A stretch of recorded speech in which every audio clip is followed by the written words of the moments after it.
மகா உபத்திரவத்தின் காலத்தில் சாத்தானுடைய செயல்கள் மிகுதியாக காணப்படும். அப்பொழுது ரட்சிப்பு எங்கிருந்தும் வராது. இஸ்ரவேல் தேசம் உதவிக்காக கதரும். உதவி கிழக்கிலிருந்தோ மேற்கிலிருந்தோ வடக்கிலிருந்தோ அவர்களுக்கு வராது.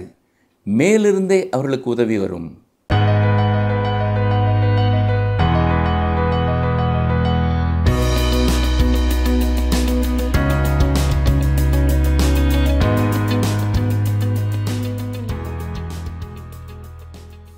வேத வசனங்களை வாஞ்சையோடு கற்றுக்கொள்ள காத்திருக்கும் அன்பர்களை இயேசு கிறிஸ்துவின் நாமத்தினாலே வாழ்த்தி வரவேற்கிறோம். நாம் கடந்த பாடத்திலே கைது செய்யப்பட்ட ஒவ்வொரு குற்றவாளியும் சரியாக விசாரிக்கப்பட்டு சரியான தண்டனை கொடுக்கப்பட்டாலே சமுதாயம் பாதுகாப்பானதாக இருக்கும் என்றும், நியாயம் செய்யும்படி நியமிக்கப்பட்ட நீதிபதிகள் ஒரு நாளிலே நித்திய நியாயாதிபதி முன் நிற்க வேண்டும் என்றும், தேவன் தம்முடைய ஜனங்களை தண்டிப்பதற்கு பக்தியற்ற ராஜாக்களையும் பயன்படுத்துகிறார் என்றும், தேவன் எல்லா ராஜ்யத்தையும் எல்லா ராஜாக்களையும் கட்டுப்படுத்துகிறவராகவும் நியாயம் தீர்க்கிறவராகவும் இருக்கிறார் என்றும், மகத்துவமானவர் என்பது இயேசு கிறிஸ்துவையே குறிக்கிறது. அவர் பூமிக்கு வரும்போது எல்லாவற்றையும் செய்கிறவராக இருக்கிறார் என்றும் கற்றுக்கொண்டோம். இன்று நாம் அதனைத் தொடர்ந்து 11ஆம் அதிகாரத்தை கற்றுக்கொள்ள இருக்கிறோம். இந்த பாடத்திலே இயேசு கிறிஸ்துவின் மேல் இருந்த பரிசுத்த ஆவியின் தன்மைகள் என்னென்ன, வெள்ளை சிங்காசன நியாய தீர்ப்பு என்றால் என்ன, இயேசு கிறிஸ்துவின் நாட்களில் நடைபெறப் போகிற அதிசயங்கள் என்ன என்பதை குறித்து சிந்திக்கப் போகிறோம். வாருங்கள் செய்திக்குள் கடந்து செல்லலாம். நாம் இன்று ஏசாயா 11ஆம் அதிகாரத்தை சிந்திக்க இருக்கிறோம். ஏசாயா தீர்க்கதரிசியின் புத்தகத்திலே 7ஆம் அதிகாரத்திலே ஆரம்பித்த தீர்க்க தரிசனத்தின் தொடர்ச்சியையே இந்த அதிகாரத்திலேயும் பார்க்கிறோம். இவை ஆகாஸ் ஆட்சி காலத்திலே உரைக்கப்பட்ட தீர்க்க தரிசனங்கள் தான். நாம் இதற்கு முந்தின அதிகாரங்களிலே கர்த்தருடைய நியாய தீர்ப்பை குறித்தும் மகா உபத்திரவ காலத்தை குறித்தும் பார்த்தோம். இந்த 11ஆம் அதிகாரத்திலே மிகவும் சிறந்த மேசியாவை பற்றிய தீர்க்க தரிசனங்களை பார்க்கிறோம். இதிலே இயேசு கிறிஸ்துவின் வருகையை குறித்தும் அவருடைய ராஜ்யம் ஸ்தாபிக்கப்படுவதை பற்றியும் அவருடைய திட்டங்களையும் செயல்பாடுகளையும் குறித்தும் பார்க்கிறோம். ஏசாயா 12ஆம் அதிகாரத்திலே இந்த தீர்க்க தரிசன பகுதி ஒரு முடிவுக்கு வருகிறது. அங்கே ராஜ்யத்திலே தேவனை தொழுது கொள்வதை பற்றி சொல்லப்படுகிறதையும் நாம் பார்க்கலாம். சரி, இப்பொழுது 1ஆம் வசனத்திலிருந்து பார்ப்போம். ஏசாயா 11ஆம் அதிகாரம் 1ஆம் வசனம் வாசிக்கிறேன். ஈசா என்னும் அடிமரத்திலிருந்து ஒரு துளிர் தோன்றி அவன் வேர்களிலிருந்து ஒரு கிளை எழும்பி செழிக்கும். இங்கே ஈசா என்னும் அடிமரத்திலிருந்து ஒரு துளிர் தோன்றி என்று சொல்லப்படுவதிலே ஒரு சிறந்த காரியம் அடங்கியிருக்கிறது. இதில் தாவீதின் பெயர் குறிப்பிடப்படவில்லை. தாவீதின் தந்தையின் பெயர் தான் குறிக்கப்பட்டிருக்கிறது. அதை என்றைக்காவது நீங்கள் யோசித்து பார்த்திருக்கிறீர்களா? இது தாவீதின் வம்சத்திலே இயேசு பிறந்தார் என்பதை குறித்தாலும் ஏசாயா ஏன் ஈசாயிலிருந்து கூற ஆரம்பிக்கிறார்? இதிலே ஒரு காரியம் இருக்கிறது. தாவீதிலிருந்து ராஜவம்சம் ஆரம்பமாகிறது. ஆனால் ஈசாயோ ஒரு சாதாரண விவசாயிதான். தாவீது தகப்பனுடைய ஆடுகளைத்தான் மேய்த்துக் கொண்டிருந்தான். இயேசு பிறந்த பொழுதும் கூட தாவீதின் அந்த ராஜவம்சம் என்பது மறைகின்ற ஒரு நிலை, மீண்டும் விவசாயத்திற்கு திரும்பின நிலை. தாவீதின் வம்சம் ஏழ்மையடைந்தது. இயேசு இளவரசனாக வளர்க்கப்படாமல் ஒரு தச்சனின் மகனாகவே வளர்க்கப்பட்டார். ஆகவே விவசாயியான ஈசாயிலிருந்து ஏசாயா துவங்குகிறார். ஈசா என்னும் அடிமரத்திலிருந்து ஒரு துளிர் தோன்றி என்று சொல்கிறார். அந்த 1ஆம் வசனத்தின் பின்பகுதியிலேயே கிளை என்ற சொல்லையும் நாம் கவனிக்கலாம். ஏசாயா தீர்க்கதரிசியின் புத்தகத்திலே 2வது முறையாக கிளை என்ற வார்த்தையை இங்கே பார்க்கிறோம். ஏசாயா 4ஆம் அதிகாரம் 2ஆம் வசனத்திலே முதலாவது கிளை என்ற வார்த்தையை நாம் பார்த்தோம். கிளை என்ற எபிரேய சொல் ஆங்கிலத்திலே 18 வார்த்தைகளினாலே மொழியாக்கம் செய்யப்பட்டுள்ளது. இவை அனைத்துமே இயேசு கிறிஸ்துவையே குறிக்கிறது. ஏசாயா 53ஆம் அதிகாரத்திலே வறண்ட நிலத்திலிருந்து துளிர்க்கிற வேரை போலவும் என்று இயேசு கிறிஸ்துவை குறித்து சொல்லப்பட்டிருக்கிறதை நாம் பார்க்கலாம். எபிரேய வேத வல்லுநர் ஒருவர் இவ்வாறு கூறுகிறார்: தீர்க்க தரிசன நிறைவேறுதலில் ஒரு சிறிய எழுத்தின் உறுப்பு கூட அப்படியே நிறைவேறுகிறதை வரலாற்றிலே பார்க்கிறோம். கிளை என்பது மிகவும் சிறிதாக தோன்றுகிறதாகும். அதேபோல அவர் மிகவும் ஏழ்மையான நசரேயன் என்று சொல்கிறார்.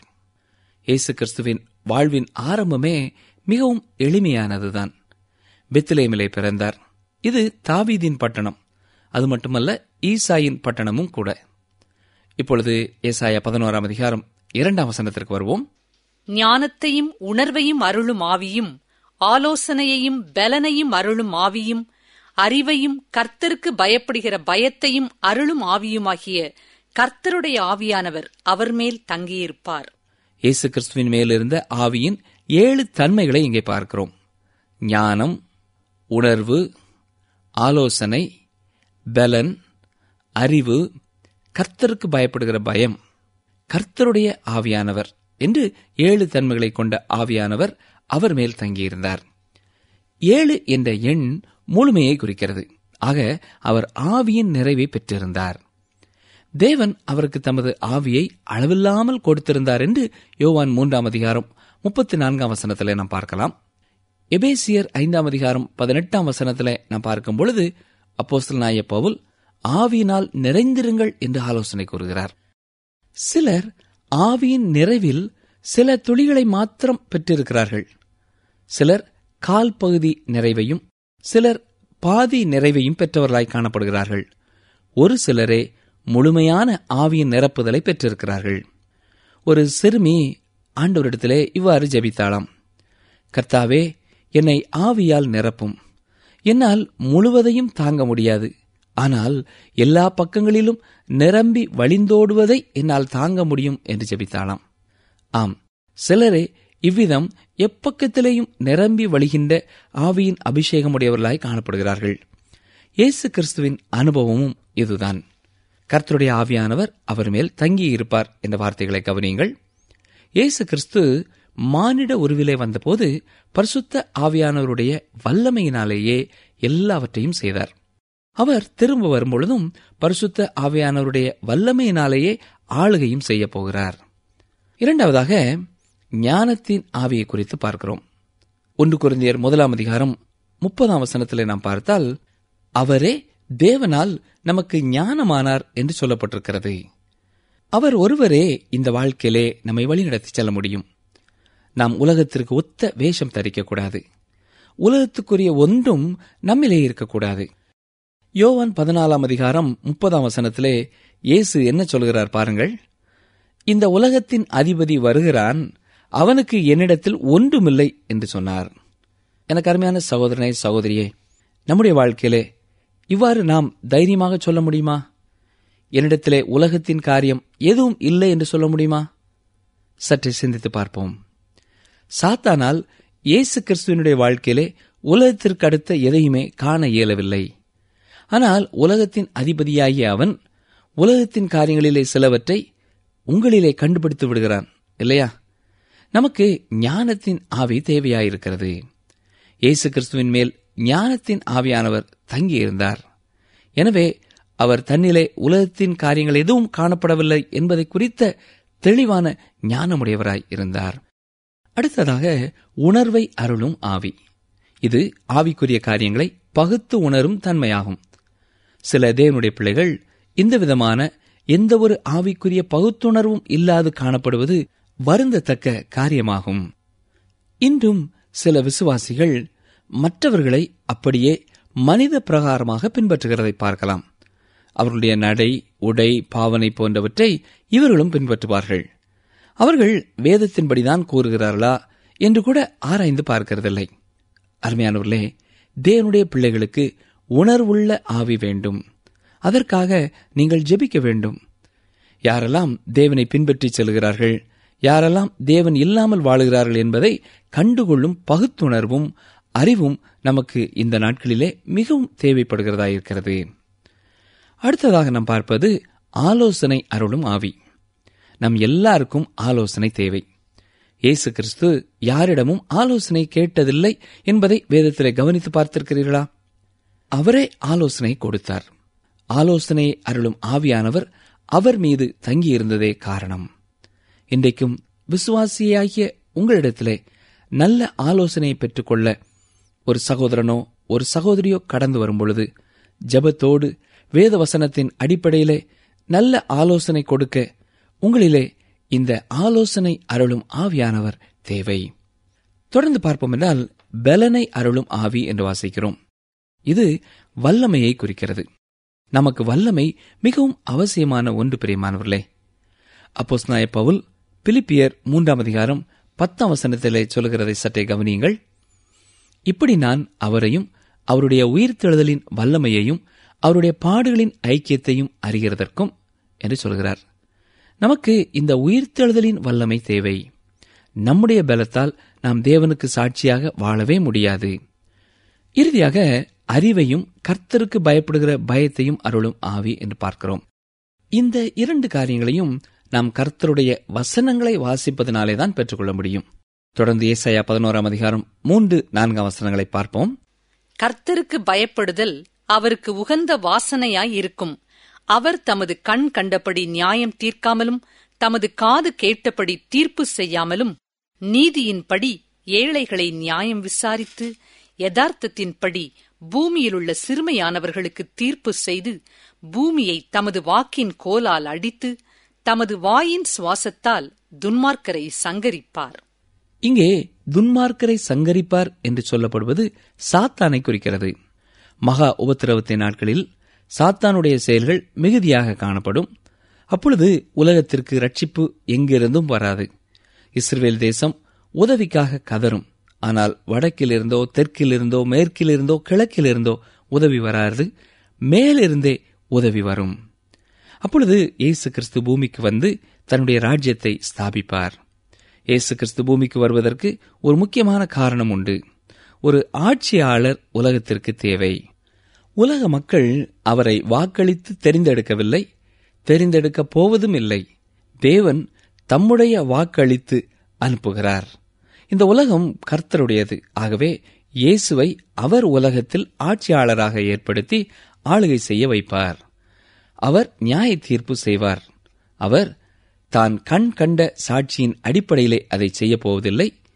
இன்று உலகத்திலே காணப்படுவது போல நீண்டதொரு வழக்கு விசாரணையும் நடக்கப் போவதில்லை. அவருடைய நியாய தீர்ப்பு நீதியானதாக, பயங்கரமானதாக இருக்கும். அப்பொழுது 2 விதமான வழக்கு விசாரணை இருக்கும். ஒன்று விசுவாசிகளுக்கும், மற்றொன்று அவிசுவாசிகளுக்குமாக நடக்கும். மகா உபத்திரவத்தின் நாட்களின் துவக்கத்திலே கிறிஸ்துவின் நியாயாசனத்தின் முன் விசுவாசிகள் தோன்றுவார்கள். அவர்களுக்கு நியாய தீர்ப்பு நடக்கும். இதற்கு பின்பு 1007 ஆண்டுகளுக்கு பின் மகா வெள்ளை சிங்காசன நியாய தீர்ப்பு நடைபெறும்.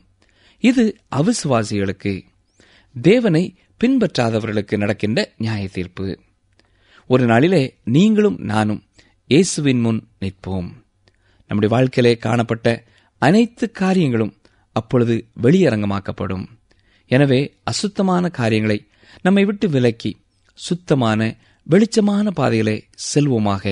ஏனென்றால் நம் வாழ்க்கையின் அனைத்து காரியங்களும் வெளியரங்கமாக்கப்படும். இது நமக்கு வெட்கத்தை உண்டு பண்ணுகிறதாயிருக்கும். அல்லது தேவ வாழ்க்கையிலே காணப்படுவோமானால் மகிமையை உண்டாக்குகிறதாக இருக்கும். இது ஒரு பயங்கரமான நாள்தான். ஏசாயா 11:5 வாருங்கள். நீதி அவருக்கு அரைக்கட்டும், சத்தியம் அவருக்கு இடைக்கச்சையுமாயிருக்கும். தேவனுடைய ஆட்சியிலே நீதியும் சத்தியமும் இருக்கும். இயேசு பூமியிலே ஆட்சி செய்வதன் மூலம் நீதியான நியாயமான ஆட்சியை உலகில் கொண்டு வருவார். ஆதாமினால் இழக்கப்பட்ட அதிகாரத்தை மீண்டும் புதுப்பிப்பார். இதுவே அவர் பூமியில் ஆட்சி செய்யப் போவதின் முக்கிய நோக்கமாகும். தொடர்ந்து ஏசாயா 11:6-7 பார்ப்போம். அப்பொழுது ஓநாய் ஆட்டுக்குட்டியோடே தங்கும், புலி வெள்ளாட்டுக்குட்டியோடே படுத்துக்கொள்ளும், கன்றுக்குட்டியும் பாலசிங்கமும் காளையும் ஒருமித்திருக்கும். ஒரு சிறு பையன் அவைகளை நடத்துவான். பசுவும் கரடியும் கூடி மேயும், அவைகளின் குட்டிகள் ஒருமித்து படுத்துக்கொள்ளும். சிங்கம் மாட்டைப் போல் வைக்கோல் தின்னும். இயேசுவின் ஆளுகையின் போது இவ்வாறு ஆச்சரியமான செயல்கள் நடைபெறும் என்று பார்க்கிறோம். கன்றுக்குட்டியும் பாலசிங்கமும் காளையும் ஒருமித்திருக்கும் என்று வாசிக்கிறோம். இன்றைய நாட்களிலே இது நடக்க வேண்டுமானால் பாலசிங்கத்தின் வயிற்றிற்குள் கன்றுக்குட்டி இருந்தால் அது ஒருமித்திருக்கும். அதே போல சிங்கம் மாட்டைப் போல் வைக்கோல் தின்னும் என்று பார்க்கிறோம். இது நமக்கு ஒருவேளை கேலியாக இருக்கலாம். சிங்கம் வைக்கோல் தின்னாது என்பதை எல்லாரும் அறிவார்கள். ஒரு சிறந்த வேத வல்லுநரிடத்திலே இதை பற்றி கேட்டபொழுது, உங்களால் சிங்கத்தை உருவாக்கி தர இயலுமானால் என்னால் அதை வைக்கோல் தின்ன வைக்க முடியும் என்று கூறினாராம்.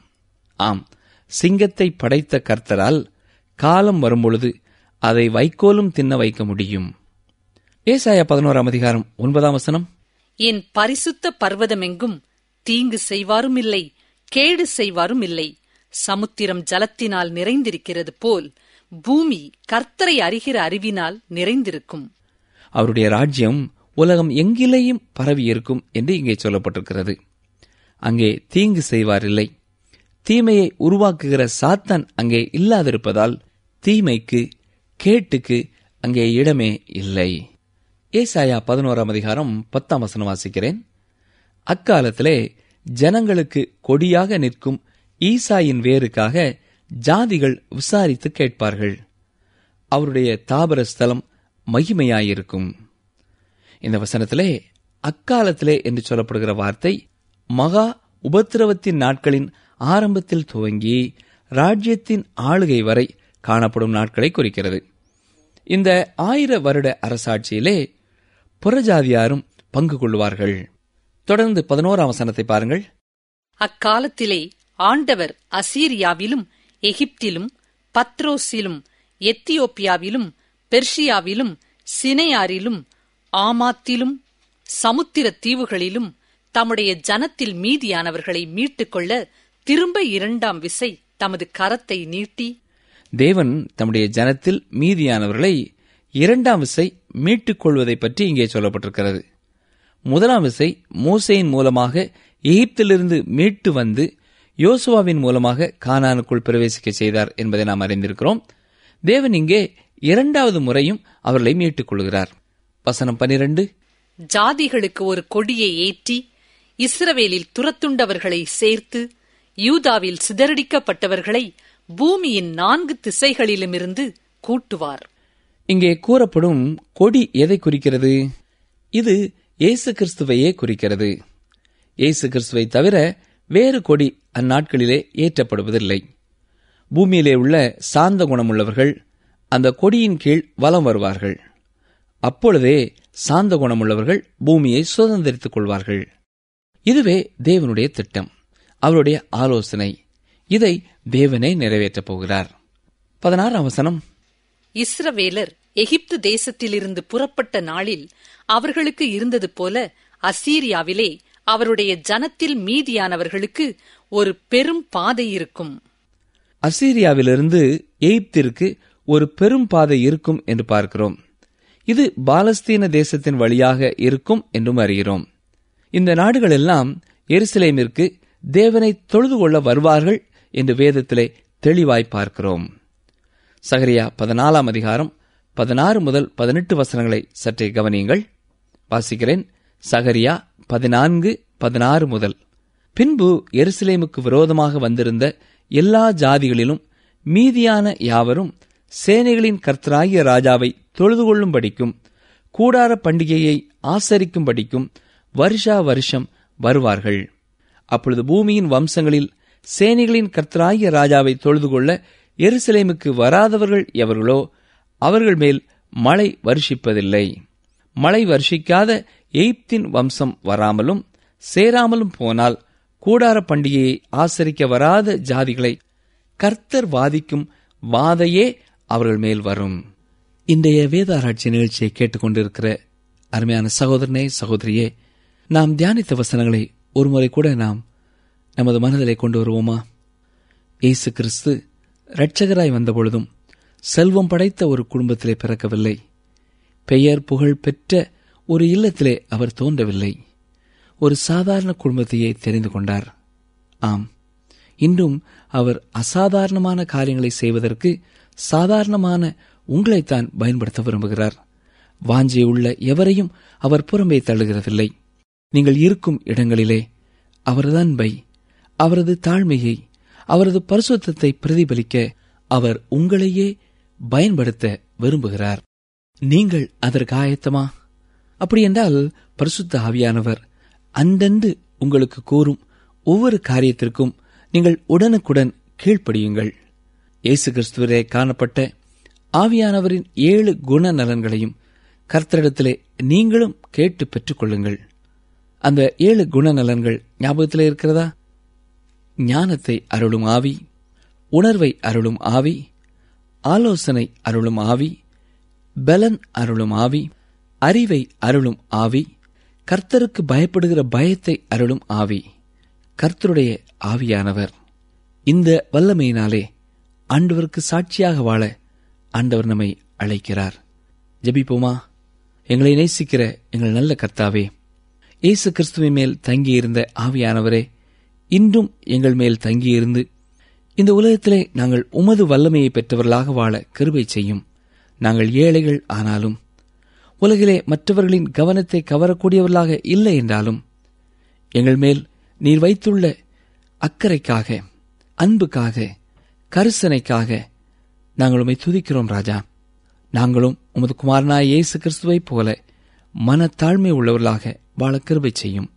நாங்கள் வாழும் இடங்களிலே உமது குணநலன்களை எங்கள் வாழ்க்கையிலே காண்பிக்கிறவர்களாக வாழ நீரே எங்களை பலப்படுத்தும். உமது ராஜ்யம் வருவதாக என ஜெபிக்கும் நாங்கள், சமாதான காலத்தை வாஞ்சிக்கும் நாங்கள், மற்றவர்களையும் உமது அன்பிற்குள்ளே அழைத்து வர நீரே எங்களை பயன்படுத்த எங்களை தாழ்த்தி உம்முடைய கரங்களிலே அர்ப்பணிக்கிறோம். இயேசு கிறிஸ்துவின் நாமத்தினாலே மனத்தாழ்மையோடு வேண்டிக் கொள்கிறோம் பிதாவே, ஆமென். அன்பர்களே, இந்த நாளிலும் நாம் கற்றுக்கொண்ட பாடங்கள் உங்கள் ஆவிக்குரிய வாழ்க்கைக்கு அதிக பிரயோஜனமாக இருந்திருக்கும் என்று நம்புகிறோம். சரி, நாம் கற்றுக்கொண்டது என்ன? இயேசு கிறிஸ்து மானிட உருவில் வந்தபோது பரிசுத்த ஆவியின் வல்லமையினாலேயே எல்லாவற்றையும் செய்தார். அவர் மீண்டும் வரும்போதும் பரிசுத்த ஆவியானவருடைய வல்லமையினாலே ஆளுகையும் செய்ய போகிறார். நாம் உலகத்திற்கு ஒத்த வேஷம் தரிக்கக்கூடாது. உலகிற்குரிய ஒன்றும் நம்மிலே இருக்கக்கூடாது. விசுவாசிகளாகிய நம்மிடத்திலே ஆலோசனையை பெற்றுக்கொள்ள வருபவர்களுக்கு ஜெபத்துடன் நல்ல ஆலோசனை கொடுப்பதற்கு ஆலோசனையை அருளும் ஆவியானவர் நமக்கு தேவை. நம் வாழ்க்கையின் அனைத்து காரியங்களும் வெளியரங்கமாக்கப்படும் நாள் ஒன்று வருகிறது. எனவே அசுத்தமான காரியங்களை நம்மை விட்டு விலக்கி சுத்தமான வெளிச்சமான பாதையிலே நாம் செல்ல வேண்டும். தேவன் அசாதாரணமான காரியங்களை செய்வதற்கு சாதாரணமான நம்மையே பயன்படுத்த விரும்புகிறார். நன்றி நேயர்களே, மீண்டும் அடுத்த நிகழ்ச்சியிலே சந்திப்போம். நீங்கள் உங்கள் நண்பர்களையும் இந்த நிகழ்ச்சியினை கேட்கும்படி ஊக்கப்படுத்துங்கள். அதற்கான நிகழ்ச்சி நிரல் தேவையானால் எங்களுடன் தொடர்பு கொள்ளுங்கள். உங்களுக்கு அனுப்பி வைக்கிறோம். கர்த்தர் உங்களை ஆசீர்வதிப்பாராக. ஆமென். தேசமே பயப்படாதே, மகிழ்ந்து களிக்கூறு, கர்த்தர் பெரிய காரியங்களை செய்வார். யோவேல் 2:21.